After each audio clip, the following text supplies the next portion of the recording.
எங்கே விண்மீன் எங்கே பகல் வானிலே நான் தேடினேன் அங்கே இங்கே காணோம் என்று அடிவானிலே நான் ஏறினேன் கூடு தேடும் கிளியே அவளின் வீடு எங்கே பார்த்தாயா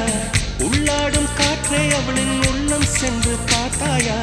தூறல் போடும் துளியே உயிரை தொட்டு போனவள் பார்த்தாயா பஞ்சு போன்று நெஞ்சை தீயில் விட்டு போனவள் பார்த்தாயா கண்ணால் கண்டால் நீ சொல்லு உன் காலில் விழுவேன் நீ சொல்லு சின்ன சின்ன கிளியே பஞ்சவர்ண கிளியே பால் சொட்டும் நட்சத்திரம் பார்த்தாயா தேன் முட்டும் முல்லை மொட்டு பார்த்தாயா